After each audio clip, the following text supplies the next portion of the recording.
One Trackman 44 here. Well, here it is, same song, second verse. It's just different kind of animals. This morning we're putting 2.5 beef in the cooler. We just swung by the old boys that kill them for us now. Picked up the quarters, and we're gonna put them in the cooler, get ready to cut them up. They're gonna hang till the 29th, then we'll cut them up on the 29th. Of course, I don't know when this video goes up, so we might already be done. But here, take a look. Hey, we got a bucket full of the livers, hearts, and tongues, and all that stuff. Mighty fine looking beef. They're about 280 to 320 pounds per half. Now you're probably wondering what log chains have to do with butchering beef. You're going to see me dragging some log chains right off the back end there.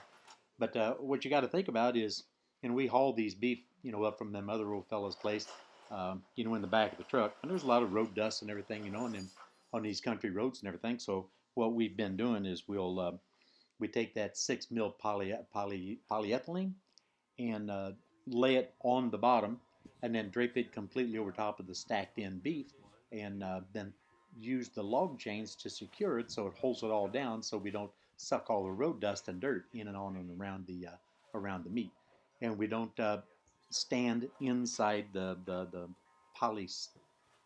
plastic at all, because you got stuff on your feet and everything like that, and we always wear clean clothes whenever we're hanging this, because we don't have the white butcher outfits and all that stuff. I mean, we just don't have that stuff, so we just wear clean clothes and then throw them in the washer whenever we're done.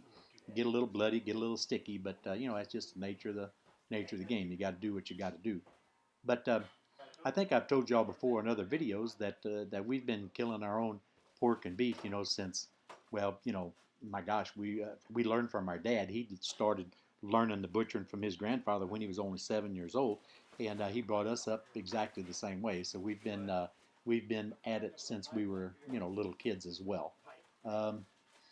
So like I say, we've kind of, the process changes somewhat over the years, because now we've got refrigeration, whereas back in the day we did not have refrigeration, so we'd always have to butcher in real cold weather, so that it would hang in a smokehouse for the week and cure without having to worry about it getting too warm. So at least that's a major change. It's really a benefit having this walk-in cooler. But now, man quit farming way back in the late 70s or so. So we hadn't raised our own beef and our own pork, for quite a number of years. But since 1982, we've been going down to this old boy's place here, about 30 miles south of us. He's become a good family friend, and he'd always had the beef isolated for us. We'd call him and tell him, how many we wanted and approximately what sizes, and he'd have them isolated, in a separate pen in the side of the barn, and then we'd go ahead and butcher them right there. We did that for years and years and years, up until last year. And everybody's got excuses, and I'm going to give you one. I'm getting a little bit older, and my brother, he's just a little bit older than me. I'm knocking a heck of a hole out of 70, and he just turned 80 this past year. And so we made the command decision last year to not butcher anymore, or kill them ourselves, simply because it's always a brutal day. It's always cold. It's always nasty. It's either snowing or the winds are blowing, freezing rain, stuff like that. It always seems to work out that way. And so we just opted to have these other guys go ahead and kill them and hang them in the cooler overnight. And we go down and pick up the halves ourselves and then hang them in the cooler. And that's kind of working out real good in our favor. Because you're obviously taking a look at a couple of guys who are struggling here on some of these larger quarters. I ain't ashamed to tell you, some of those things was just a little bit too much. But we got them anyway. I mean, it's just nature of the beast. You just do what you got to do. We didn't drag them on the ground or get drop any of them or anything like that. But it sure is a heck of a strain. It's a shame that we can't do this on a day when some of the younger boys are around, like my son or his grandsons or his own son. But they got jobs to do. They got to go to work and everything. So we just go ahead and struggle with it. Ain't no big deal. We'll get her done. But yeah, there's a couple of them that I kind of got the sound turned down a little bit low, because me and the brother there, hot doggies, we were saying some expletives on separate occasions, simply because, man, some of them, like that one right there, that one right there. Now, buddy, that one there was a tough one. I don't know what that cotton pig weighed, but that particular one there was heavy. as well as the other quarter, the other front quarter of that beef. But and there ain't nothing to do except bear hug them. You just got to get a hold of them things, and you just got to get a hold of them whichever way you can. Which is why we use that hay hook, that short-handled hay hook I got there. Used to, we'd have to just reach down there and just get a big old handful of that just wet and bloody, slick meat, and just try to hold on as best you could, and pray to the devil you didn't drop any. But a couple years ago, we started using that little hay hook, and that's made a big difference in the gripping category. Simply because we don't drop them at all. I'm telling you, we strain a little bit, but by golly, we don't drop them. I'm telling you that the days, the butchering day, when you go and kill them is a brutal day. It's usually only brutal simply because it's usually nasty as can be. Actually, the whenever we kill them and skin them, it's actually a quite easy morning, simply because usually three of them takes us about 3 hours or so. It takes us 45 minutes thereabouts to skin one, gut one, hang it, and have it, and then cut it into quarters as we drop it into the bed of the pickup truck.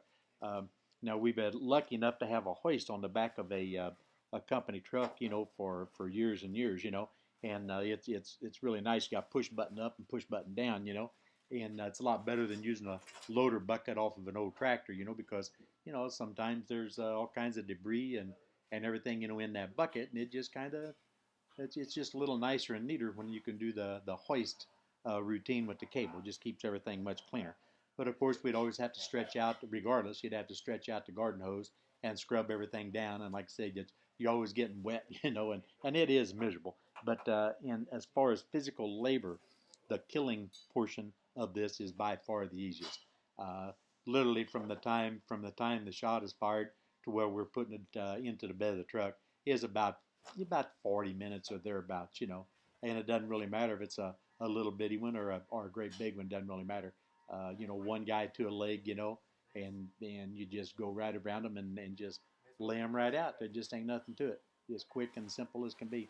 But I'll tell you one thing though, doing as many of these as what I have over the years, it surely convinced me that I sure as heck did not want to be a buffalo hunter, way back in last century, because man, those guys that do, I guess some of those guys do 15, 20 of them a day, and I cannot imagine that.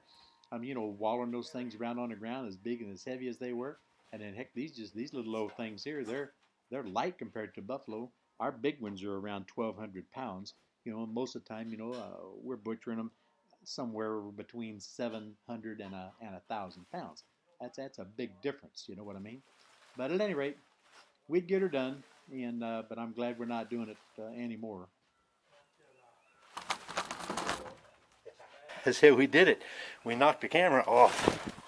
It just dawned on me I was referring to buffalo hunters as the last century. But you know what? It was century before last, man.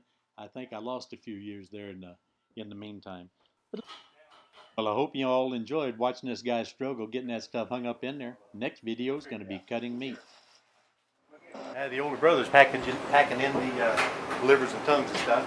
But as you can see, you could tell we were kind of struggling a little bit, both of us got a couple of years behind us.